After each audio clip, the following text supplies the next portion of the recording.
Hello friends, good morning. இது Sunday morning. மதியம் லஞ்சுக்கு தான் ப்ரிப்பேர் பண்ணிகிட்ருக்கேன். வெங்காயம் தக்காளி காலி ஆகிடுச்சு, வாங்கிட்டு வர சொன்னேன். தக்காளி ஒவ்வொன்றும் சும்மா கோலி குண்டு மாதிரி குட்டி குட்டி குட்டியாக இருந்துச்சு. நீங்கள் ஒன்று கவனித்து பார்த்துருக்கீங்களா? தக்காளி ரேட்டு ஏறுச்சுன்னா அதனோட எண்ணிக்கையும் கம்மியாகுது, சைஸும் கம்மியாகுது.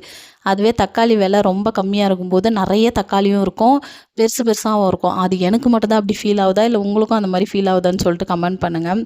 மதியம் லஞ்சுக்கு வந்து மட்டனும் எறா சிக்கன் 3 தான் கொண்டு வந்திருந்தாங்க. அதனால் மட்டன் பிரியாணி பண்ணிவிட்டு எறா வந்து கிரேவி பண்ணிடலாம், சிக்கனும் கிரேவி பண்ணிடலாம். நைட்டுக்கு வந்து ஒயிட் ரைஸ் வடிச்சிட்டு ரசம் வச்சிடலான்ட்ருக்கேன்.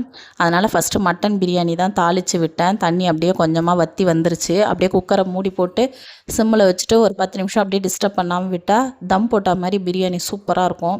நான் எப்போவுமே இப்படி தான் செய்வேன். ரொம்ப சூப்பராக வந்திருந்தது பிரியாணி.